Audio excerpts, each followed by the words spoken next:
Leader Fan Radio Network. Excuse me? And KFAN. That's KFAN.com. 1 minute, 36 seconds past the hour of 3 o'clock. Central Standard Time. We welcome you back. It's the pregame to the pregame between now and 5 p.m. right here on The Fan. Ordinarily, this program is called Bumper to Bumper. Fridays before NFL games during the pro football season. It's the Friday afternoon, what do we call it? Beast? Friday Football Beast. Friday Football Beast, I guess. Yeah, you're right.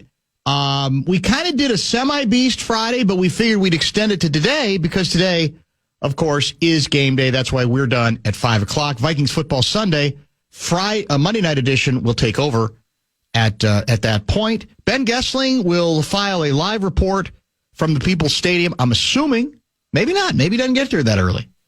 Seifert and Scoggins get to a game at like a 7 o'clock game at 1. Yeah, they're there. They just had lunch. They probably are exactly right. I'm not sure on Gessling, but he'll be with us. He will be there from the Vikings radio booth. Oh, even from our booth. Absolutely. So the sound quality should be quite good. We hope you contribute to today's festivities, which will certainly be football dominated. Bradshaw and Bryan KFAN text line is open, and that number, of course, as many of you know, is 64686. The assumption, the cliche about primetime football when it's in your town is that look out for the crowd. They're going to be really feisty. They got all day to drink.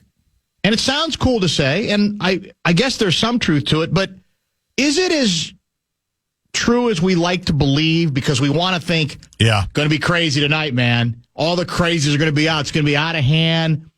Who are we playing tonight? The Bears. The Chicago Bears. They ain't going to know what even hit them because people started drinking on Hennepin Avenue about 8:30 in the morning, and wasn't a noon game. It's a 7 o'clock game. So they got, your average Rube's got 8 or 9 extra belts in him or her.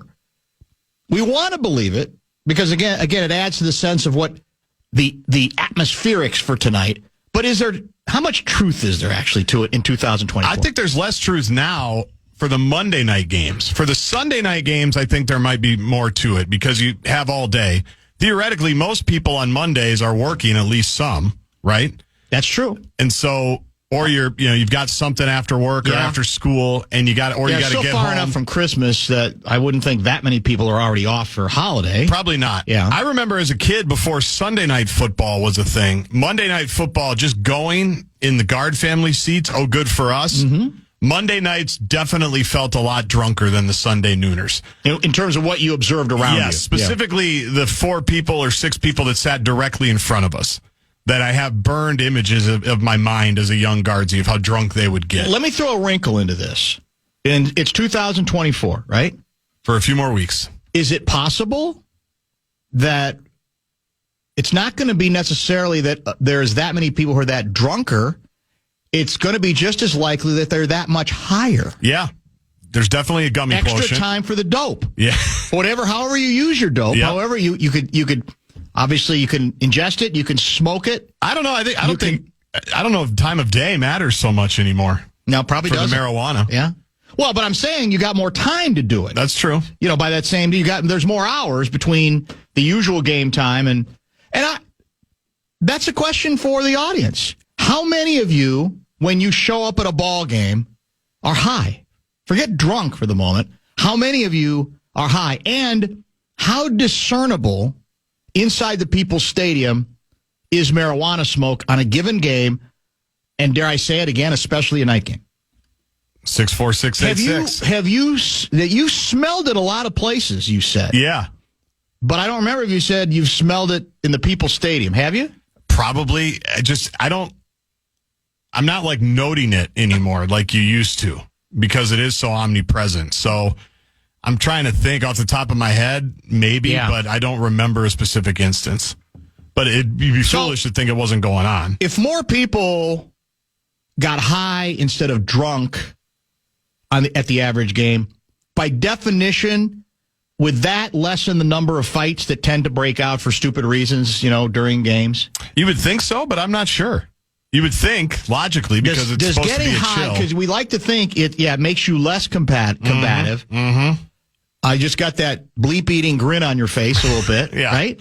And pretzel cheese on your jersey. That's right. On your winter whiteout jersey. But is that true? I don't know. I need help from the pothead community. Yeah, well, they never miss when you ask for their help. They always indeed come through. Can we all agree we're the horseshoeest team in all the National Football League right now? What's happened? Oh, come on. Everything that could possibly go our way over the course of the last 48 to 72 hours has gone our way. Everything. Okay, you could say in a perfect world, the Packers lose, but then you're not clinched. In this case, you needed Green Bay's help. And you see what else Green Bay did? They knocked out the quarterback. Knocked out Geno Smith. Their starting quarterback in favor of the former Washington guy. He's like 4'6". Yeah. He's terrible. I've never heard of him. I heard the morning show talking about him today. Doesn't his last name start with an H? Yes. Will you look up his name? I got to find it. They were talking about it today, and I had no idea who they were talking about. Let me just say it right now. If Geno can't go, that game's loser-proof, even on the road, even with the low clouds, even in Seattle. You want to talk about horseshoe on Hennepin? We got it. It's unbelievable. And obviously, the bigger issue was, as some of us predicted, did you go with me on this one or not? The Lions? Sam Howell, is that who we were talking about? Sam Howell. So this isn't who they were talking about, but yeah, I should know Sam Howell. Sam Howell, that's it. He started a bunch of games. Didn't he start the whole season for the Guardians last year? The Commanders. He may have. In any case, where was I? The Detroit Lions are dead. Yeah, it's not good for them. They're up to, is it now 16 injuries on defense alone? Plus, they just lost half of their two-headed running back. Montgomery's out for the year. Now, the other running back, Gibbsy, is great. Yep, but then what if he gets hurt? Right. Part of their advantage is two excellent running backs, two completely different styles. You don't know what's coming at you defensively, right? Montgomery is the more solid, little less breakaway, but can break tackles, get you tough yards. And Gibbsy's the home run hitter. Now they're down to Gibbsy.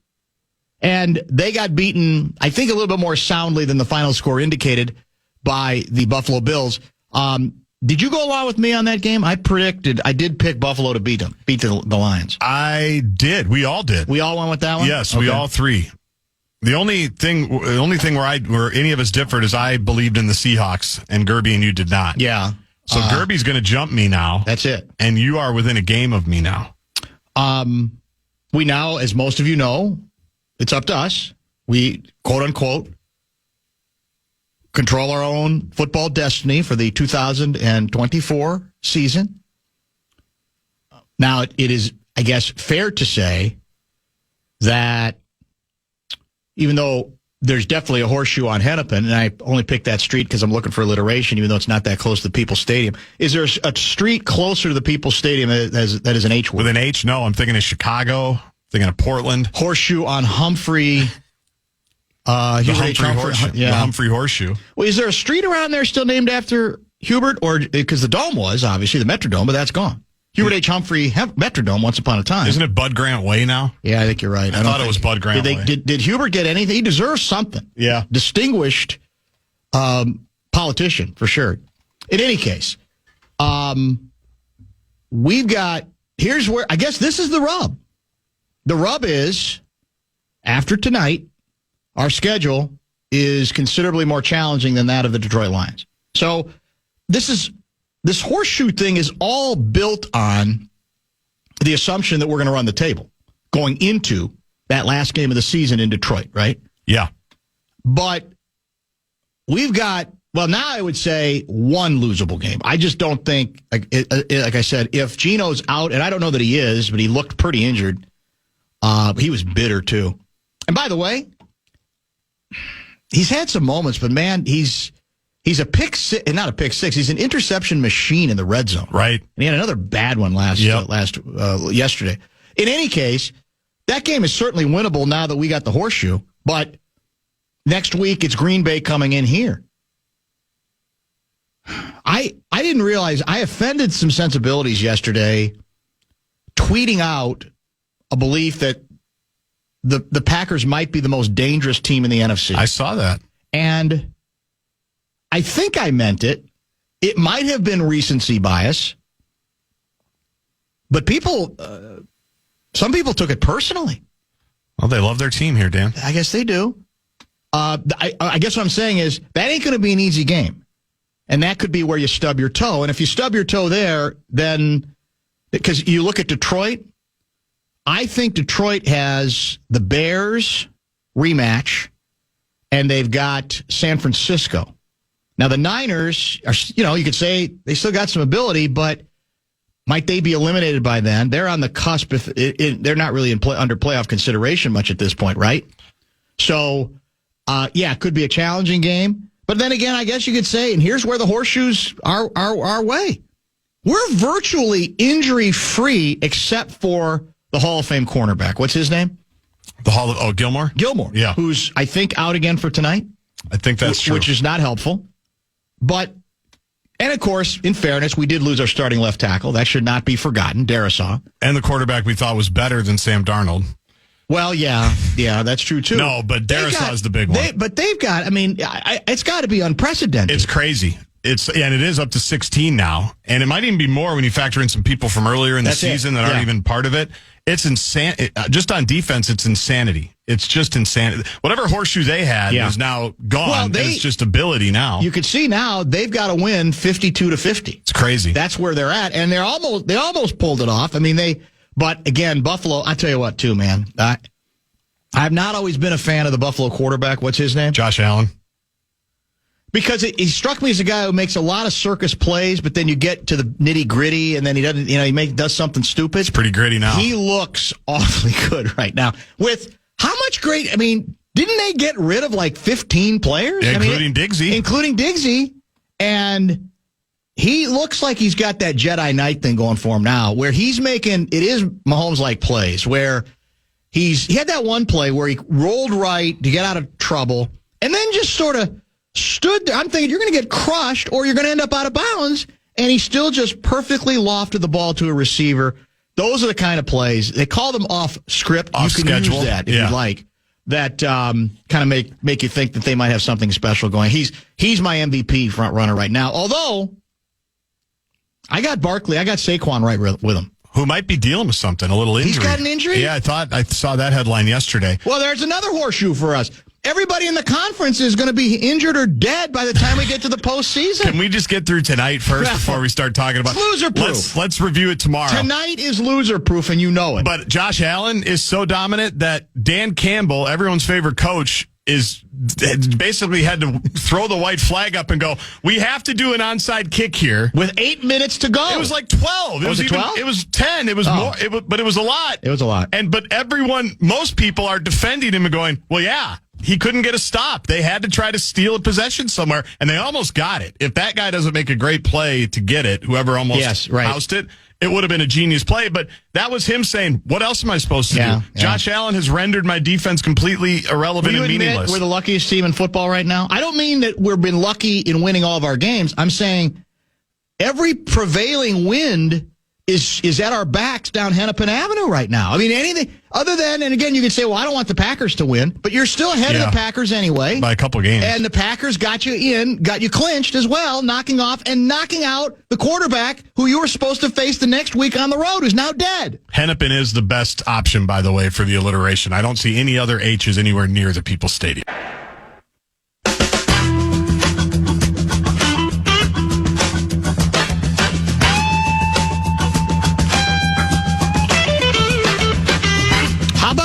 Horseshoe on Hiawatha. I think that is closer to the People's Stadium than Hennepin, is it not? The Horseshoe on Hiawatha. We'll take that under consideration via the Bradshaw and Brian KFAN text line 64686. Trying to see where Hiawatha is here. Ben Gessling will join us from the People's Stadium at about 4:30 this evening. Vikings Football Sunday, Monday night edition will commence when we wrap things up right at the top of the 5 o'clock hour. Because the game is tonight, Ben Lieber is going to join us tomorrow. We expect Cam Bynum will join us tomorrow. Johnny Athletic is also being moved. We don't know what day or time, or do we? We collaborated earlier today. We think Thursday, leading into the Karl Anthony Towns return. Yeah, there you go. At Target Center would be the perfect spot. Boom. So that's what we've agreed to. That's got to be it, right? Yeah. Big one. Who's going to get the Big Cat interview? It's got to be Johnny. Johnny has been as supportive of Cat through a lot of savagery here as any media member. So I got to believe if there's an interview to be gotten heading into the return of Cat, that's got to have Johnny's name written all over it. Do we know? Did he mention that? He didn't, but that's how Johnny rolls. He's sneaky. He's sneaking under the radar, and then on Thursday morning or late Wednesday night, a 10,000-word athletic piece is going to drop. And probably Shams worked on it a little bit, too, before he bolted and went to ESPN. So it'll be a co-byline. It'll take 37 minutes to read, and I'll probably end up heave-crying by the end of it because my son and I miss Karl. So is my daughter, as you know. I've apparently pissed off Ranger Girl. Oh, no. Ranger Girl's a huge Vikings fan. Please don't jinx us, Dan. #Skol. Well, that's why I said let's get through today. It's loser-proof. This is not going to be like the last game against the Bears. The Bears are done. Bears have... I'll back up a little. I'll backpedal. I'll Sherwanga it a little bit.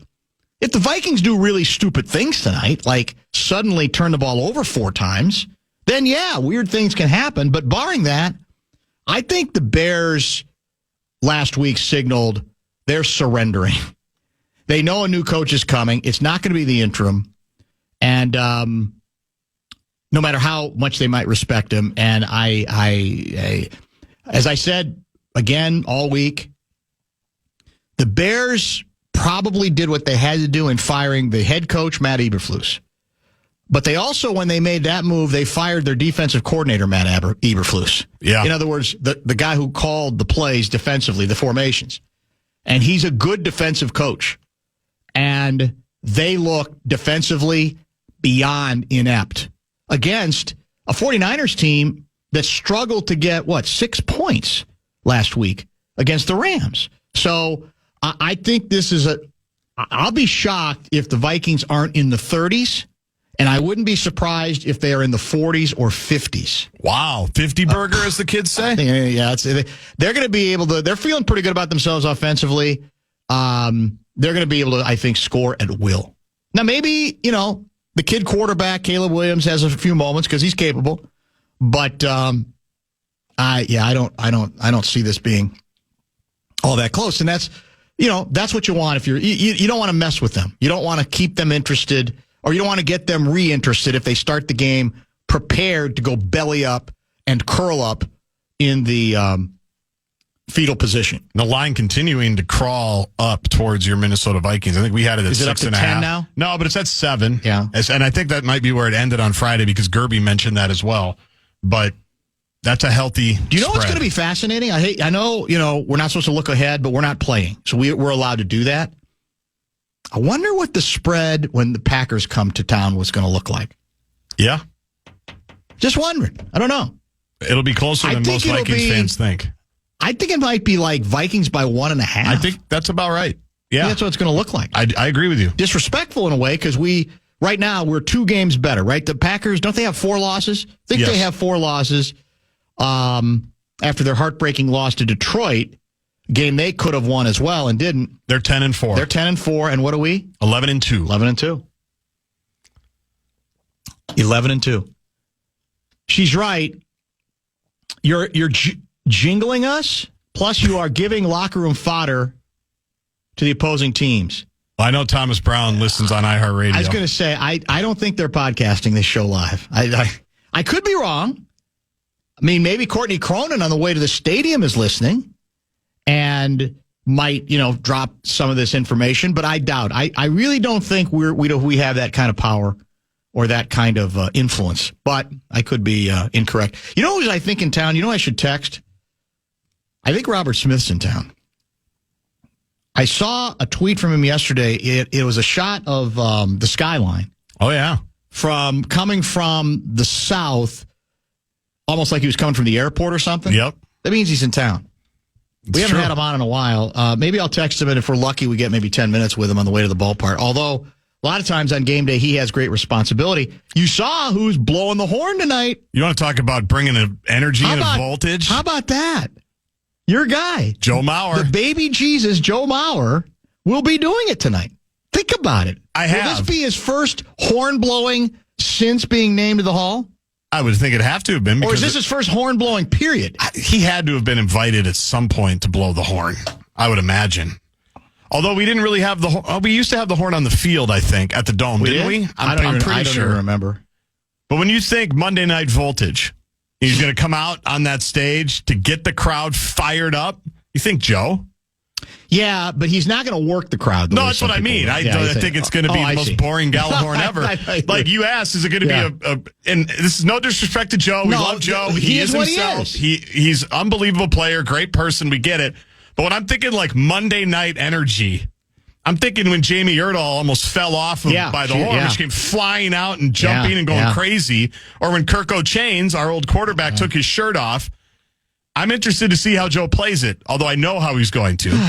Like Joe always does. He's going to give a nice wave. He's going to wave to both sides, kind of puts his lips together. Thank you. Appreciate it. Well, you know what else we got to get to after the break? It's that time. It's time to talk tiebreakers, too, that apparently also are rather favorable to us. Now, again, this is all based on us continuing to win. Got to win the last You got to win the last 4. By the way, if you win the last 4, what's our winning streak now, 6 or 7? Oh, boy. The last loss we had was the Rams. So tonight would be 7. Can we finish the regular season with a 10-game winning streak? Be something. I mean, that's impressive. Yeah, that's going the right way into the playoffs. You get to sit the first week. Be crazy. And what else do you get? Home ice advantage all the way until the Super Bowl. When has that ever gone wrong for us? Well, would you rather have it, though? I'd rather have it for sure. Wouldn't you? Yes. I'd rather have it. 100%. 100%. Yes. We have to worry about playing in snow and all the nonsense, all the elements. I don't know if we're a good elements team. And then in the bye week, we could take care of Sam Darnold's 5-year, $150 million contract. Oh, I'm glad you brought that up, too, because I'm sure this is going to be devastating news to the folks out there who continue to just whine about even the discussion and the possibility of the Vikings committing beyond this season to Sam Darnold. Did you see what Kevin Seifert wrote? Very interesting intel from Seifert on that subject as well. Stay so cool. So calm. The Jackal tried to get him going. ESPN's Lindsey Theory tried to get him going. Tried to get some bold proclamation like, they better re-sign me. Look what I've done for him. Show me the money. Not Sam Darnold. You kidding me? Now, I don't think he hasn't budged an inch. I guess the closest he's come was saying, what was it, a couple of weeks ago? Yes. I can't think of any other place I'd want to do this. There's no place I'd rather play. Yeah. So that's all part. That interview will be part of Monday Night Countdown tonight. We prefer, of course, you listen right here on the Fan. Our pregame show will start at 5 o'clock this evening. Tiebreakers. Might as well start projecting. Now that the Lions did open the door, or Buffalo opened the door in knocking off the Lions, then, okay, what about those pesky Eagles? What if they keep winning? Well, apparently, if we're tied with the Eagles, the same record, it looks like in most tiebreaker scenarios, we are in very good shape. Now, that again depends, I guess, on a couple of factors that still have to do with games to be played. But my information is we're in pretty good shape on being able to successfully break a tie with the Eagles, giving us home ice throughout. And the Eagles would have to be the number 2 seed. So, again, all is looking up for your favorite football team. I mentioned Seifert, ESPN. Let me read you a couple comments from his story today. That is, it's going to drive the what do we call the JJ maniacs, the JJ McCarthy maniacs? Well, that's good. We'd have to think about that. JJ Obos I don't like. No. got to come up with something. McCarthy maniacs. Oh, well, somebody the other day suggested the McCarthy missionaries. That's not bad. I like that, yeah. McCarthy missionaries isn't bad. Here's what Seifert writes as of today. Darnold has played well enough to leave the Vikings more open-minded about their 2025 plans than many realize. Excuse me? According to sources familiar with the Vikings' thinking. Ooh. God, I love the old Sources with their thinking. Sources familiar with their thinking. They have not ruled out offering him a contract for next season, despite widespread assumptions that they will let him sign elsewhere in free agency and hand the job to McCarthy, who has spent his rookie season recovering from a torn meniscus in his right knee. Then he does mention the quote we were just talking about. Whether Darnold receives a more lucrative offer elsewhere remains to be determined, as quarterback-needy teams are just beginning the process of assessing his season. But he did raise eyebrows earlier this month when he told Fox Sports reporter Pam Oliver, quote, "There's no other place I'd rather play. Just so grateful to be a Viking." Now, there are also some quotes, and I don't know when the head coach uttered them. I should have printed those out, too, where he, in his own way, he being KOC, seemed to open the door to what Seifert is now reporting after he spoke with sources familiar with Vikings big shots thinking. That Darnold himself, the way he has played to this point and the way he finishes the season, might well have something to do with the story on how the Vikings proceed beyond this year. I thought that also was an interesting little tantalizing clue. He didn't really give anything away, but you could say he certainly didn't close the door to it, and the door shouldn't be closed. It doesn't have to be wide open yet. It really doesn't. But it has to be open more than a crack. And this is what smart organizations do.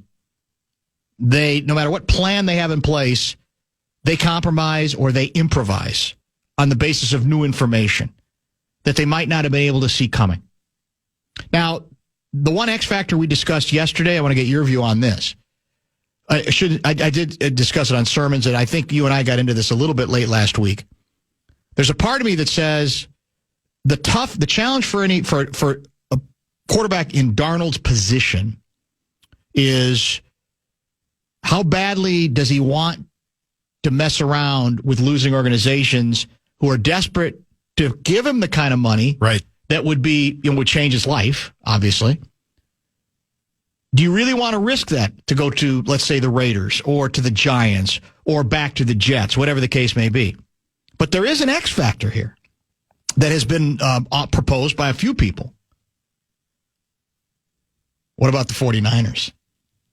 Yeah, I wondered about them. They're at a fork in the road.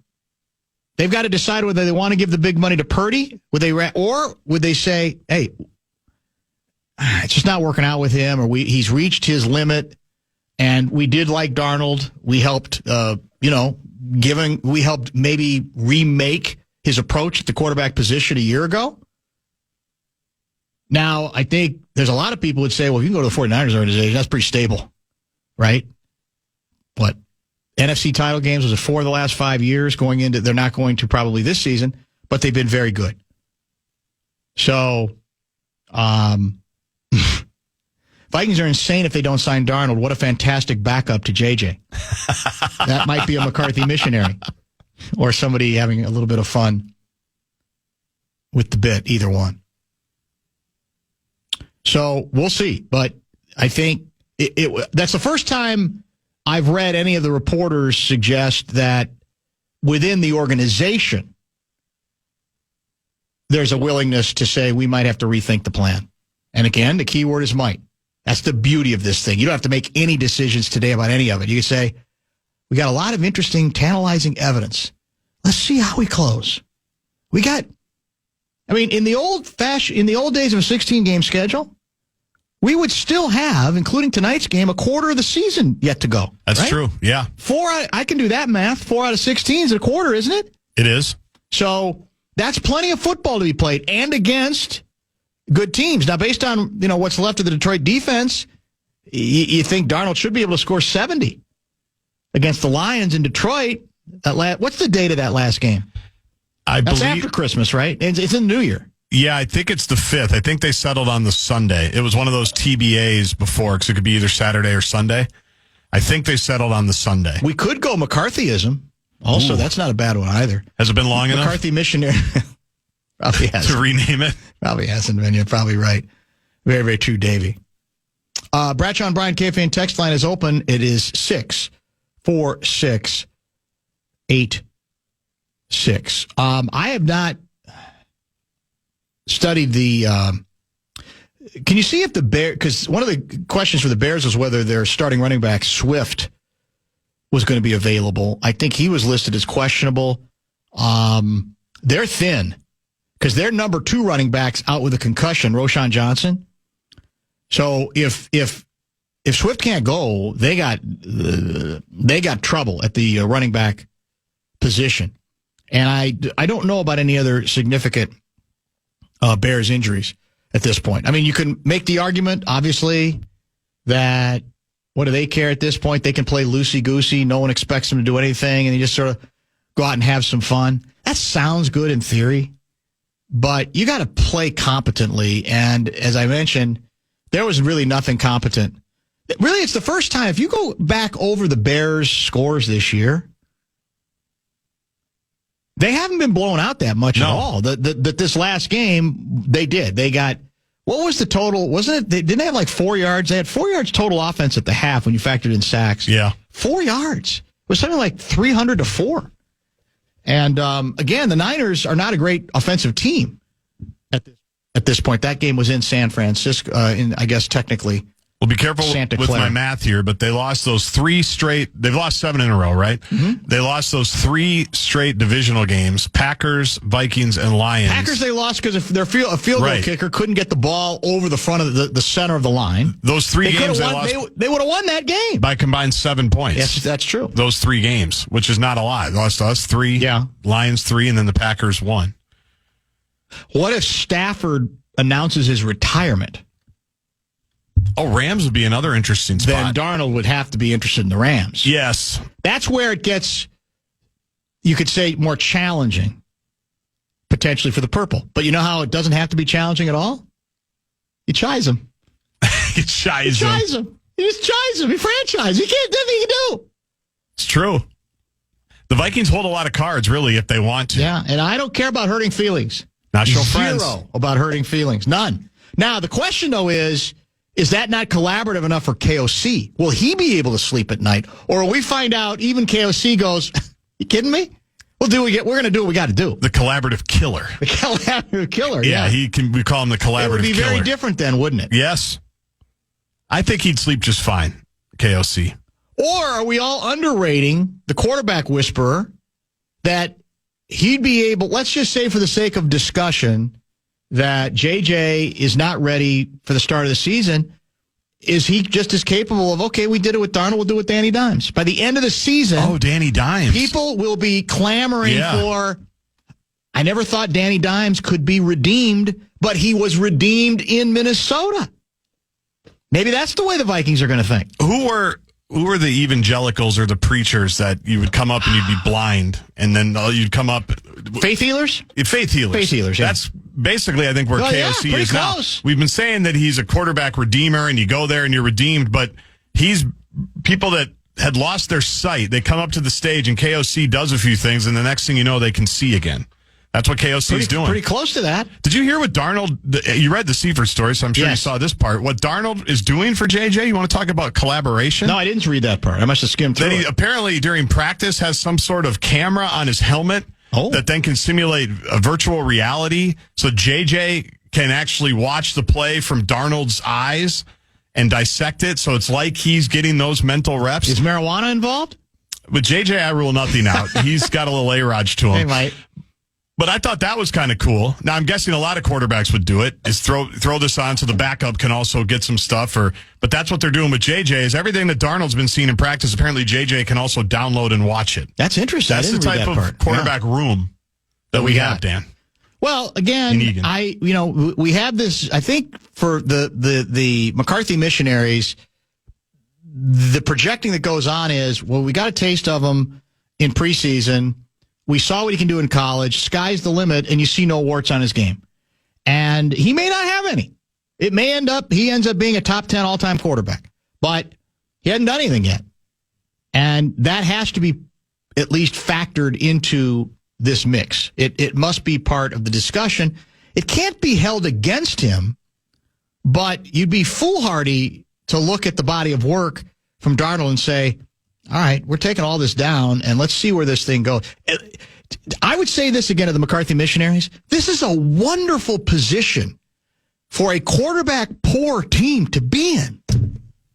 You should be loving this. That even looks like some pretty good options here, right? For a change. Yes. Do you come back with the guy who emerged all of a sudden and became a quasi-MVP candidate? Or do we go ahead and start the clock on the highly touted national college champion who gave all good indication that he's going to live up to the potential? You know how many teams would like to have one of those possibilities, let alone two, about how you're going to play it and what are you going to do and what the permutations are? And should we franchise him? Should we consider giving him more money? And by the way, the 1-year deal would be what? If he franchises, I think it'd be $40 or $41 million. Alec Lewis had the number from Over the Cap or Spotrac, whichever cap he used. The estimate would be about $41 million. So 30-ish more than you're paying him now. That's the way you got to look at it. It is the way you have to look at it. And you do have a bunch of money, obviously, that you could do next year. I'm sure it wasn't in the plan to give that to the quarterback. But as we've said, plans can potentially change. I would also say tonight, teams have been running well on the Bears. So don't be afraid to run tonight. And by the way, we've seen enough. Who's our backup running back? Akers? Yeah, I love Akers. I think we've seen enough now of him to go, you know what? He's such a pro. I'm not saying 50-50 with Jones, but I'm saying maybe it's 65-35. Because I think they can rush for 150 yards tonight. If they stay interested in it and if they stay committed to it, I really do think that could be part of the deal tonight. So let's not worry about getting Sam 5 more touchdown passes and JJ. Did he have 2 touchdowns last week? Yes, Addison had 3. And Addison had 3. That's how right, about this tonight when you can name your score according to you? Why let Darnold throw any touchdown passes? It's only going to drive his price up. Right now, you need some market suppression on Sam Darnold. Yeah.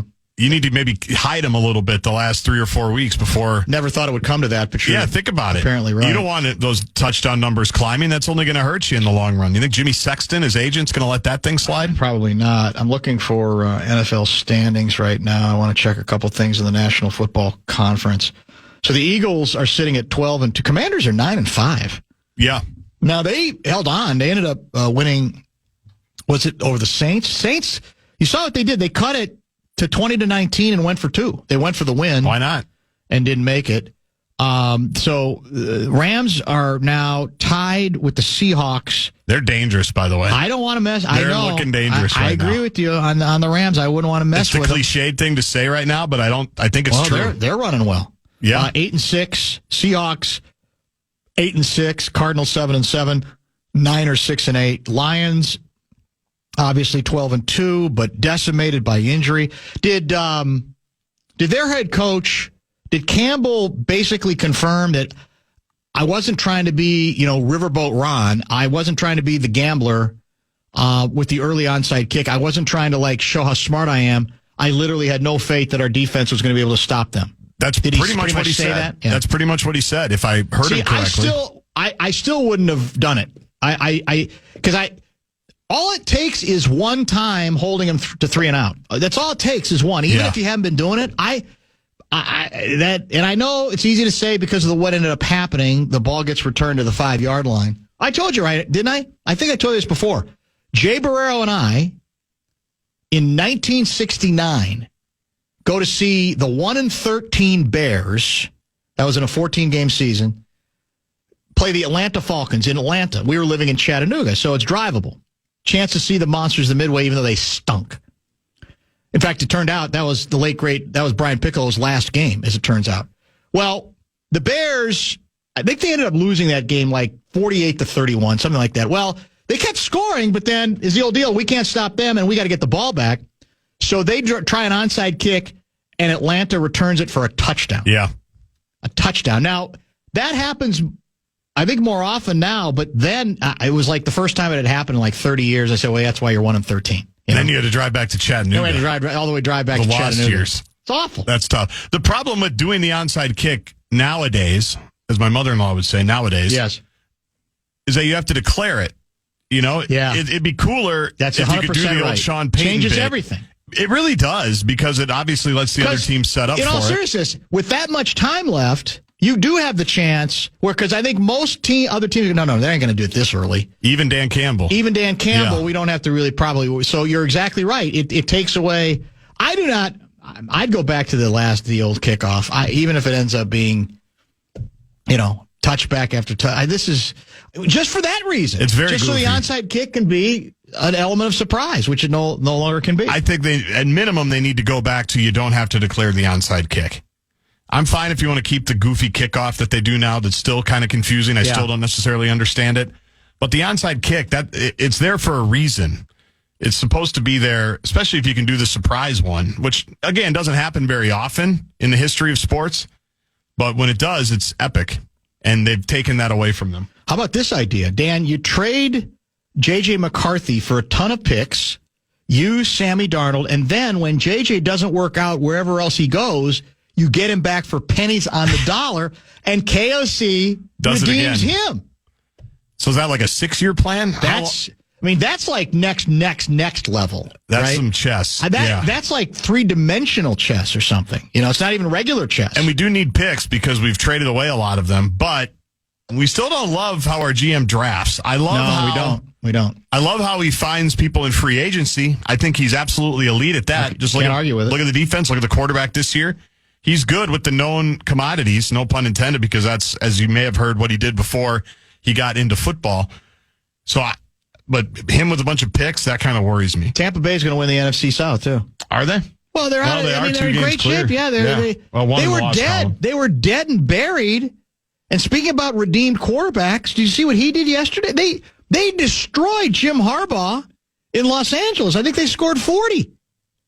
4 touchdown passes, like 22 for 27. Baker. For 300 yards for Baker Mayfield.